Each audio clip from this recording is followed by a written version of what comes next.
TNI urus pertahanan cyber, sipil khawatir mengancam kebebasan berpendapat.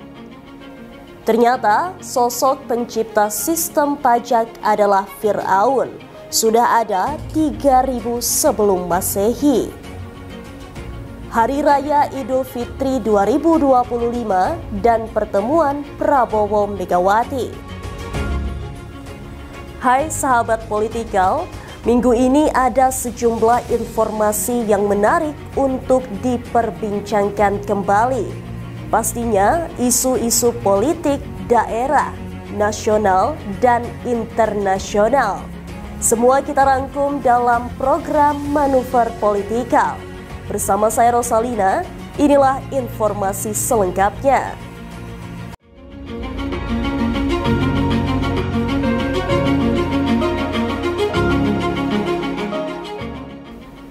Kementerian Pertahanan merilis pernyataan merespon kabar terkait tugas TNI mengurus pertahanan cyber dalam Undang-Undang TNI yang baru akan mengancam kebebasan berpendapat. Kepala Biro Informasi Pertahanan, Sekretariat Jenderal Kemhan Brigjen TNI, Frega Wenas menegaskan, hal itu tidak benar. Berikut ulasan selengkapnya. Kementerian Pertahanan merilis pernyataan merespon kabar terkait tugas TNI mengurus pertahanan cyber dalam Undang-Undang TNI yang baru akan mengancam kebebasan berpendapat.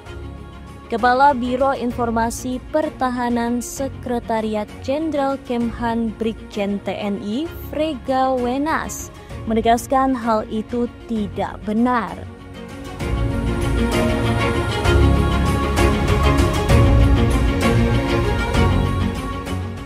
Frega menjelaskan, cyber telah menjadi sebuah domain penting dalam operasi militer. Di lingkungan Angkatan Bersenjata Amerika Serikat, cyber menjadi sebuah korps tersendiri sejak tahun 2014. Bahkan, menurut Frega, doktrin multi-domain operation dan multi-domain battle yang berkembang sejak tahun 2017 telah mengintegrasikan cyber bersama ruang angkasa dengan darat, maritim, dan udara, serta diadopsi oleh banyak negara termasuk negara-negara NATO. Salah satu negara di kawasan seperti Singapura pun telah membentuk angkatan cyber yang dinamai Digital and Intelligence Service. Perkembangan dan dinamika ancaman tersebutlah yang menjadikan urgensi bagi TNI untuk berperan menanggulangi ancaman cyber karena bersinggungan dengan kedaulatan negara.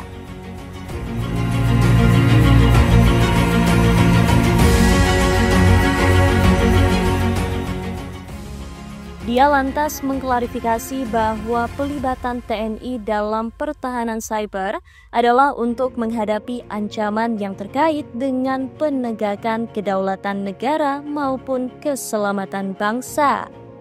Masyarakat tidak perlu khawatir dengan disahkannya revisi Undang-Undang Nomor 34/2004 tentang TNI yang mencantumkan tugas pertahanan cyber sebagai tugas dalam OMSP karena merupakan penguatan profesionalisme TNI sehingga mampu menjalankan tugasnya dengan baik, selaras dengan kepentingan dan keamanan nasional.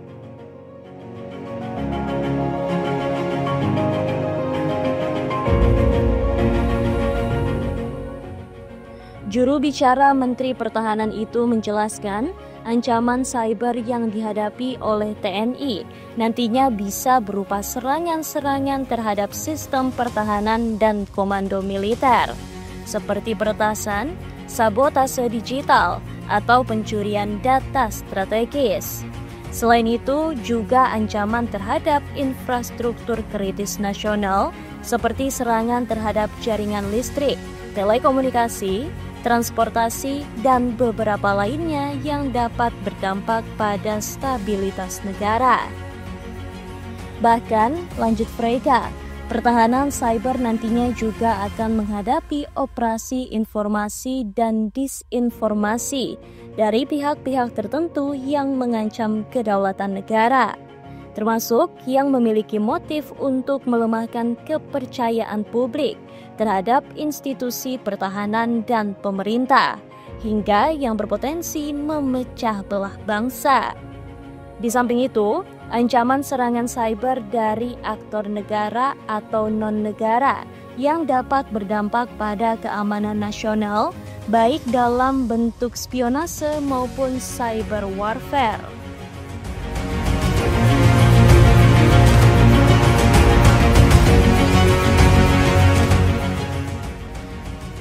Dengan penguatan pertahanan cyber, kata Frega, TNI tidak akan mengambil alih tugas lembaga lain, tetapi akan beroperasi dalam lingkup pertahanan negara dan pada konteks keamanan nasional yang beririsan dengan kedaulatan negara. Komdigi tetap bertanggung jawab atas regulasi dan pengelolaan infrastruktur digital nasional. Sementara BSSN berfokus pada pengamanan cyber secara nasional dan Polri menangani aspek penegakan hukum. Koordinasi lintas lembaga akan diperkuat agar tugas masing-masing tetap berjalan optimal tanpa tumpang tindih. Lebih lanjut, Frega mengatakan, semua tindakan yang dilakukan TNI nantinya akan tetap berada dalam kerangka hukum dan sesuai dengan aturan perundang-undangan yang berlaku. Setiap operasi pertahanan cyber yang dilakukan akan dikoordinasikan dengan instansi terkait agar tetap transparan dan tidak melanggar hak masyarakat dalam mengakses informasi.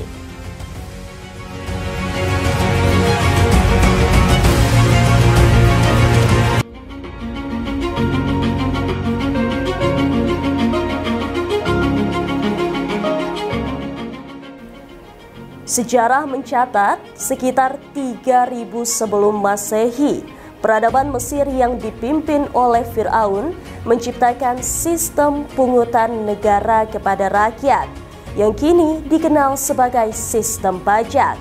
Hingga saat ini, pajak jadi salah satu instrumen kebijakan yang digunakan pemerintah untuk mendongkrak penerimaan negara.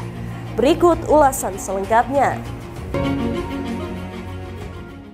Pajak jadi salah satu instrumen kebijakan yang digunakan pemerintah untuk mendongkrak penerimaan negara. Lewat pajak, negara menarik uang dari rakyat atas transaksi, kepemilikan aset atau barang dan lain sebagainya.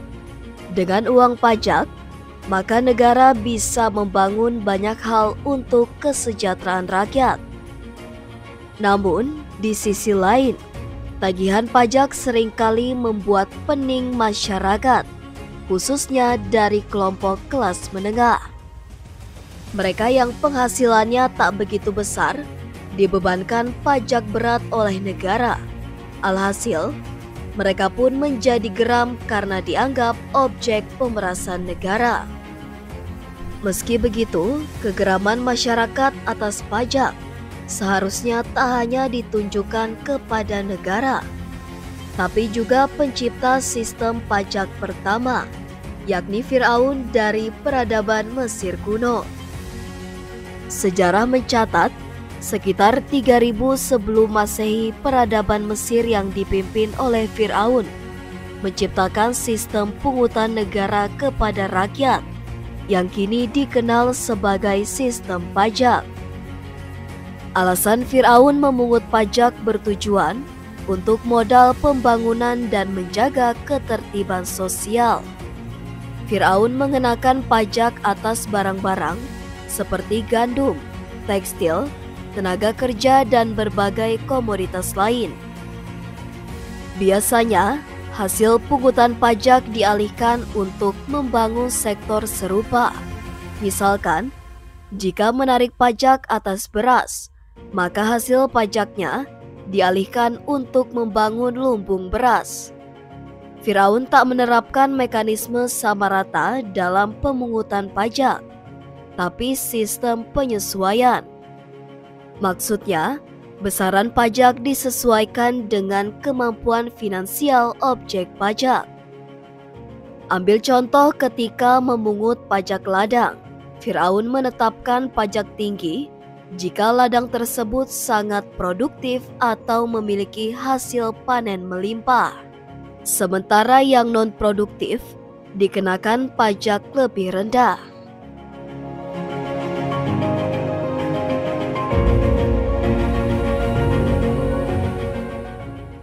Selain itu, sistem pemungutan pajak juga bergantung pada sistem ketinggian Sungai Nil. Hal ini berdasarkan temuan arkeolog yang mengungkap adanya sistem nilometer. Sistem ini berupa garis yang digoreskan di sebuah tangga pengukur ketinggian air. Jika air naik di atas garis, maka berarti ladang tersebut dilanda kebanjikan dan penurunan hasil panen. Artinya, pajak yang dikenakan pun tak begitu besar. Begitu juga sebaliknya. Seluruh pungutan pajak digunakan untuk pemenuhan kas negara. Semua rakyat dikenakan pajak tanpa terkecuali. Ketika ini terjadi, beban rakyat makin bertambah. Apalagi di Mesir kuno juga terdapat sistem kerja rodi. Sistem ini membuat semua warga Mesir diharuskan bekerja kepada negara untuk proyek-proyek publik, seperti pengolahan ladang, penambangan, dan pembangunan infrastruktur. Meski begitu, bukan berarti tak ada pengemplang pajak. Samuel Blankson dalam A Brief History of Taxation tahun 2007 mencatat, banyak orang tak ingin pendapatannya dipotong pajak, sehingga berpikir untuk mengakalinya. Cara paling lazim, misalkan, kong kali kong antara pencatat dan subjek pajak. Subjek pajak sering tidak melaporkan penghasilan sebenarnya kepada pencatat supaya potongan pajaknya kecil. Selain itu, subjek pajak juga sering mengakali pengukuran, seperti mengakali timbangan agar potongan pajaknya rendah. Pada akhirnya, warisan pemungutan atau potongan penghasilan yang dicetuskan oleh Firaun dari Mesir kuno masih bertahan hingga sekarang. Sistem yang dicetuskannya pun menjadi inspirasi negara sebagai instrumen efektif penerimaan kas. Kini, semua itu lazim disebut pajak.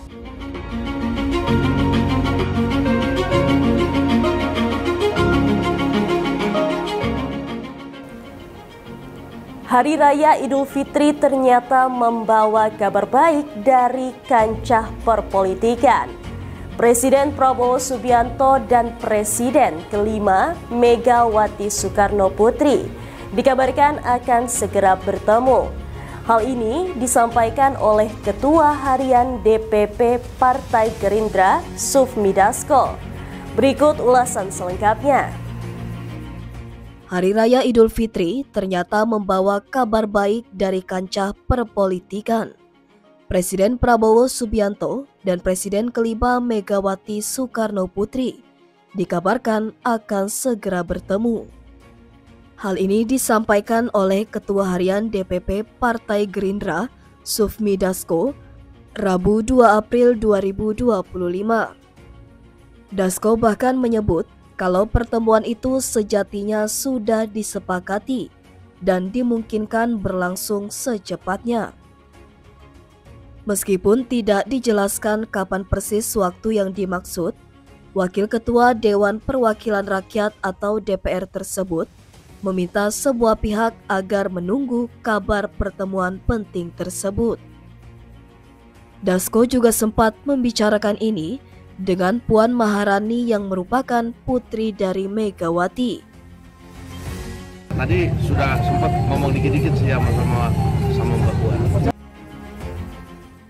Sebelumnya, putra Presiden Prabowo Subianto, Ragowo Hedi Prasetyo Joyo Hadikusumo atau Didit Hedi Prasetyo datang saat halal bihalal di rumah Megawati. Didit tiba di kediaman Megawati di Teku Umar, Jakarta Pusat, pukul 11:58 waktu Indonesia Barat dan keluar pukul 13:06 waktu Indonesia Barat. Namun, Didit enggan berkomentar terkait obrolan dengan Megawati dalam halal bihalal tersebut. Puan yang juga berada di lokasi membeberkan sedikit isi pembicaraan antara Didit dengan ibunya. Menyampaikan salam kepada Pak Prabowo, semoga sehat selalu dan semoga setelah Lebaran suasana akan menjadi semakin baik dan semuanya berjalan dengan baik untuk bangsa dan negara. Puan juga berbicara tentang rencana pertemuan Megawati dan Prabowo. Dia mengatakan pertemuan itu akan dilaksanakan dalam waktu secepatnya setelah Lebaran. Pak Prabowo pasti akan ada kesibukan dan Ibu Mega juga sudah ada open house. Jadi pasti setelah Lebaran ini, setelah libur Lebaran akan ada pertemuan secepatnya. Itu tadi 3 berita politik menarik minggu ini. Ingat, politik adalah kegiatan suatu bangsa yang memiliki tujuan untuk bisa membuat, mempertahankan, serta mengamandemen peraturan umum yang bisa mengatur suatu kehidupan. Hal ini juga berarti jika politik tidak bisa lepas dari gejala konflik dan kerjasama, menurut Andrew Haywood. Terima kasih, sampai jumpa minggu depan.